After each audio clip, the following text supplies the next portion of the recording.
right. We've got now moving on. That was PAPS. Now it's time to bring on CAPS. So we've got Dr. Marietta Jank, who's talking about SITED2 is disrupted in human congenital diaphragmatic hernia in CDH lungs. So let's bring it up. Thank you very much for the opportunity to present our data on SITED2 in human CDH lungs. We have no conflicts of interest to disclose. Congenital diaphragmatic hernia, CDH, is characterized by a diaphragmatic defect, an abnormal lung development with varying degrees of pulmonary hypoplasia and hypertension. Approximately 25% of CDH patients have concurrent cardiac anomalies. So why are we interested in SITED2? Lung development is orchestrated by the activation and inhibition of transcription factors.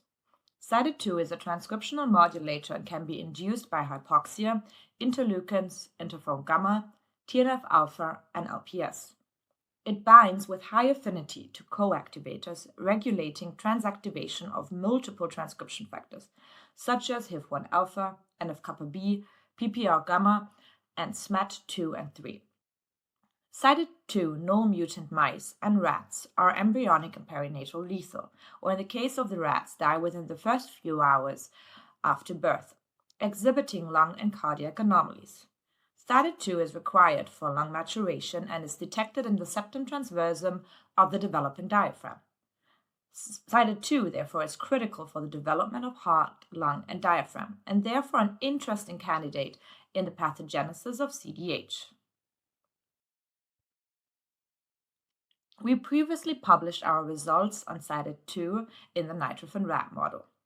We induced CDH by oral gavage at embryonic day 9.5 and investigated the lungs of the pups at embryonic day 15, 18, and 21 using real-time qPCR, in situ hybridization, and immunofluorescence. At E15, we did not see a difference. At E18, there was a decreased expression of SITED2, which proved to be significant in the in situ hybridization staining. Interestingly, at embryonic stage 21, there was an increased expression of SITED2 in both the in situ hybridization and on a qPCR level. We confirmed this on a protein level, where we saw an increased staining in the epithelial layer of SITED2 in nitrophin-induced lungs. For the translatability, we investigated SITED2 in human fetal CDH and control lungs at end gestation. We saw a similar pattern as in the nitrophin model, with a significantly increased abundance of SITED2 in the CDH lungs. Single case reports in literature report aberrations at the chromosomal location of SITED2 on chromosome 6. We looked at our genomic sequencing results of isolated CDH patients and found a hotspot at the coordinates for SITED2, as you can see marked in the yellow box for the isolated CDH patients compared to the controls at the bottom. So how do we interpret these results? We suggest that SITED2 may play a minor role in early lung development. At E15, we did not show a difference between CDH and control lungs. Literature describes that SITED2 expression is low at early lung development, and SITED2 deficient mice showed no difference in the lung phenotype compared to controls at embryonic day 16.5. While at E18, SITED2 may promote pulmonary maturation, we showed a decreased expression of SITED2 in CDH lungs. In line with these results, SITED2 null mutant mice embryos at E17.5 and 18.5 showed signs of pulmonary immaturity, with smaller lobe size, increased percentage of mesenchymal tissue, and loss of airspace. A similar phenotype we see in CDH. And SITED2 mutant rats shown arrest at canicular stage. While at end gestation, i.e. E21, the scale seems to tip over, and we saw an increased expression of SIDA2. So we hypothesized that SIDA2 orchestrates the inflammatory response in nitrogen-induced abnormal lung development. Current literature has shown that SIDA2 itself is induced by pro-inflammatory stimuli like LPS, interleukins, interferon gamma, and TNF-alpha. Our proteomics data showed an alterated inflammatory pathways at E21 nitrogen lungs with an increased abundance of CBP, NF-kappa B, and STAT3, which are all interacting factors of SIDA2. So we put forward that SIDA2 may be induced by NF-kappa B signaling and acts as a negative feedback regulation of NF-kappa B in the nucleus. So to summarize, SIDA2 may be important for later stages of lung development, and we could show a dysregulation of SIDA2 also in human CDH.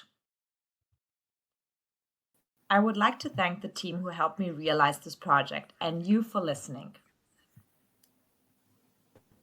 Thank you so much for that. I failed to mention, Marietta, your institution when I introduced you, University of Manitoba. This paper, I had the pleasure of visiting you last year there, and it's an incredible place, and this paper shows that. So incredible work. Laura, you had a question. Yeah, thanks so much, Dr. Jank, for presenting. I think having the example of the histology in that fetal patient and the human is really important to see what it looks like outside of that nitrogen model. But I was curious, right now it seems a little bit like a hypothesis that the SIDA2 was part of the lung maturation process. Do you have a next step of what you're going to look at to see if it's more of a true causative effect rather than just association? Thank you for the question. In fact, yes. So it's very tricky with SIDA2 because it's so ubiquitously expressed throughout development.